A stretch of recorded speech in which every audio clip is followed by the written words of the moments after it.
Les indications classiques de consultation d'oncogénétique pour les patients ou patientes atteints de cancer du sein sont cancer du sein jeune avant 41 ans ou de phénotype triple négatif avant 50-60 ans, cancer du sein bilatéral avec une première atteinte avant 50 ans et une seconde atteinte avant 70 ans, agrégation familiale de cancer du sein avec nombre de cas et ou âge évocateur d'une prédisposition. Globalement, la probabilité d'identifier une prédisposition est au moins égale à 10%. La prescription de certains traitements est conditionnée par le statut constitutionnel d'une altération dans BRCA1 ou BRCA2. Cela entraîne de nouvelles contraintes organisationnelles. Timing différent pour l'obtention des résultats en raison de l'enjeu thérapeutique, temps adéquat pour une prise en charge optimale, nécessité d'obtenir le statut constitutionnel BRCA en urgence pour prescription du traitement. Le délai de rendu classique n'aurait pas permis de répondre à la demande theranostique. Certains de ces patients ou patientes ne rentrent pas dans les indications d'une consultation d'oncogénétique classique. Ils ont donc par définition une probabilité inférieure à 10% de prédisposition, mais cette analyse est nécessaire en raison de l'enjeu thérapeutique nouveau et majeur. Cela entraîne une difficulté pour le service de génétique qui doit absorber ces patients/patientes supplémentaires avec comme conséquence potentielle un ralentissement sur l'ensemble de la file active, allongement des délais de consultation et ou de rendu de résultats.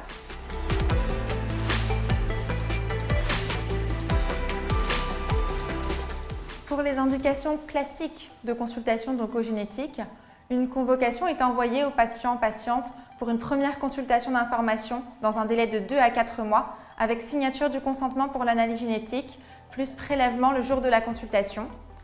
Puis une deuxième consultation de rendu de résultats est organisée 4 mois après. En raison des modifications récentes de prise en charge, nous avons créé 2 nouveaux circuits en fonction de l'existence ou non d'une indication classique à une consultation d'oncogénétique. Pour les patients/patientes présentant une indication classique à une consultation d'oncogénétique, nous avons mis en place l'ouverture d'une plage de téléconsultation d'urgence dans un délai d'environ 15 jours avec information plus signature électronique sécurisée du consentement pour l'analyse génétique. L'organisation des prélèvements se fait à l'occasion de la prochaine venue à l'hôpital, au cours de la prochaine cure de chimiothérapie par exemple, puis la consultation de rendu de résultats se fait 6 semaines après.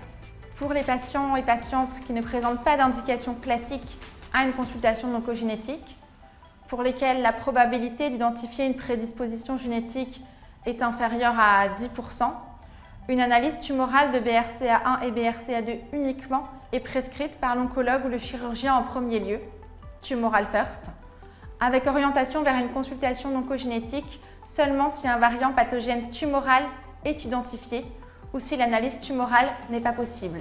Échec. D'autres centres ont adopté d'autres circuits pour répondre à ces nouvelles contraintes. Par exemple, proposer une analyse tumorale par l'oncologue ou le chirurgien en premier lieu chez tous les patients ou patientes concernés, ou recevoir directement tous les patients ou patientes concernés en consultation d'oncogénétique. Notons que dans le cas de l'analyse tumorale première, les patients et patientes concernés, même ayant des critères d'analyse génétique constitutionnelle, ne bénéficient que de l'analyse des gènes BRCA1 et BRCA2 et non du panel HBOC recommandé par le GGC depuis 2017. Nous avons opté pour la mise en place de 2 nouveaux circuits en parallèle.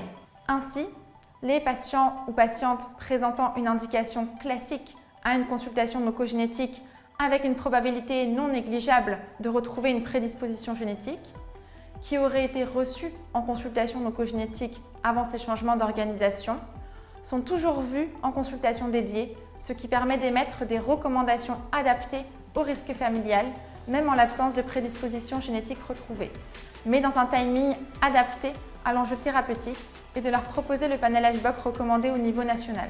Les patients ou patientes ne présentant pas d'indication classique à une consultation d'oncogénétique, pour lesquels la probabilité de retrouver une prédisposition génétique est beaucoup plus faible et qui n'auraient pas été reçus en consultation d'oncogénétique avant ces changements d'organisation, ne sont reçus que si un variant pathogène est identifié en tumoral, ce qui permet à la fois d'alléger leur parcours, de ne pas engorger les consultations d'oncogénétique et de dispatcher la charge de travail entre les différents laboratoires, génétique constitutionnelle et génétique somatique.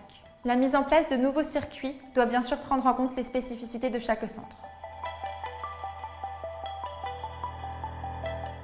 Le circuit Tumoral First s'adresse donc aux patients et patientes avec un cancer du sein dont la prise en charge pourrait être modifiée en cas de variant pathogène constitutionnel dans BRCA1 ou BRCA2 qui ne présentent pas d'indication classique à une consultation oncogénétique. Probabilité de retrouver une prédisposition génétique inférieure à 10%. L'analyse génétique tumorale est le plus souvent prescrite par l'oncologue ou le chirurgien dès le début de la prise en charge. Seuls les gènes BRCA1 et BRCA2 sont analysés. L'information est réalisée par le médecin prescripteur, remise d'une lettre d'information vidéo explicative à disposition des patients-patientes, et le résultat de l'analyse génétique tumorale est communiqué au patient ou à la patiente par ce même médecin prescripteur. Le patient ou la patiente est orienté vers une consultation oncogénétique uniquement en cas de variant pathogène tumoral identifié.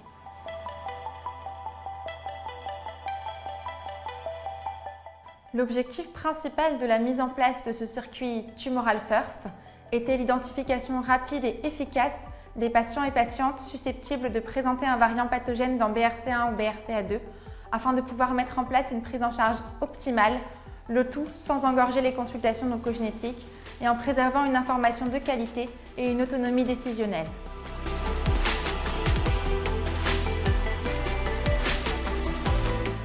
Le circuit du Tumoral First a été réfléchi en lien avec tous les acteurs impliqués, en particulier les oncologues et les chirurgiens, afin de cibler les patients et patientes concernés, de choisir les modalités d'information et de discuter de sa mise en place pratique.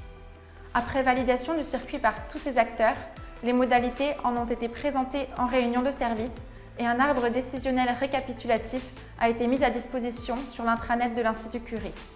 Ainsi, tous les prescripteurs peuvent se référer aux documents disponibles sur l'intranet pour déterminer s'il existe une indication de consultation oncogénétique d'emblée ou pour retrouver la feuille de prescription.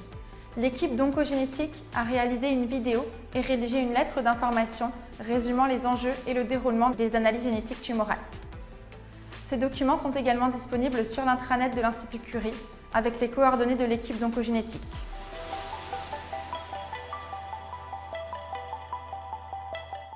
Dans le cadre du circuit Tumoral First, lors de la consultation de prescription de l'analyse génétique tumorale, l'information est réalisée conformément à la loi de bioéthique concernant la prescription d'un examen génétique tumoral susceptible de révéler des caractéristiques génétiques constitutionnelles.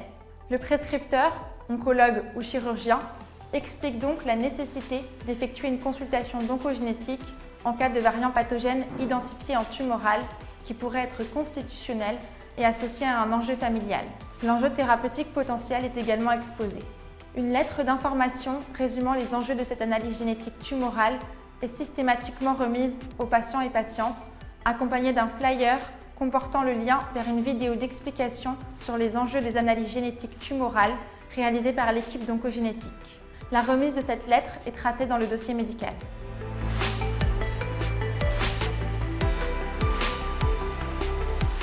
Pour les patients et patientes empruntant le circuit Tumoral First, le délai de rendu des résultats de l'analyse génétique tumorale est de l'ordre de 15 jours.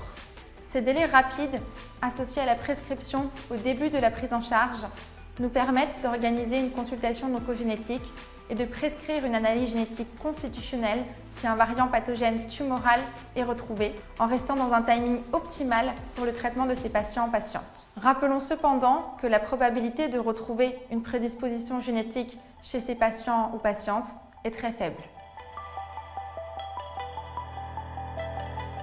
Dans le cadre du circuit Tumoral First, c'est le prescripteur de l'analyse génétique tumorale, c'est-à-dire l'oncologue ou le chirurgien, qui rend les résultats au patient ou à la patiente. En cas de variant pathogène tumoral identifié, il explique l'intérêt de la consultation oncogénétique qui va être organisée, ainsi que l'enjeu thérapeutique et familial si ce variant pathogène était retrouvé en constitutionnel.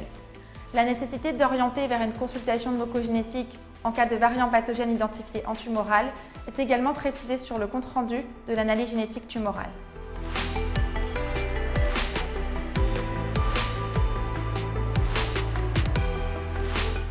Dans le cadre du circuit Tumoral First, si un variant pathogène est identifié en tumoral, le laboratoire ayant effectué l'analyse tumorale prévient directement le service de génétique clinique afin que le patient ou la patiente puisse être convoqué en consultation oncogénétique le plus rapidement possible. Ainsi, un rendez-vous pour une consultation oncogénétique est systématiquement délivré à ces patients ou patientes, ce qui permet de s'assurer qu'ils sont bien vus en consultation oncogénétique. Rappelons que les patients ou patientes sont prévenus de l'organisation de cette consultation par le prescripteur de l'analyse génétique tumorale.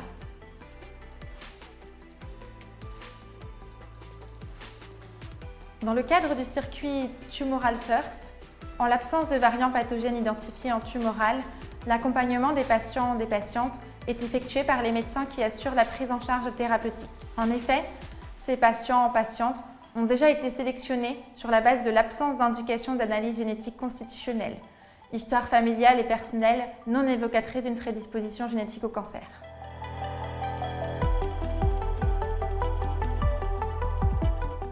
La mise en place de ces deux nouveaux circuits permet l'identification rapide et efficace des patients ou patientes dont la prise en charge pourrait être modifiée en fonction des résultats de l'analyse génétique, tout en préservant une information de qualité et une autonomie décisionnelle.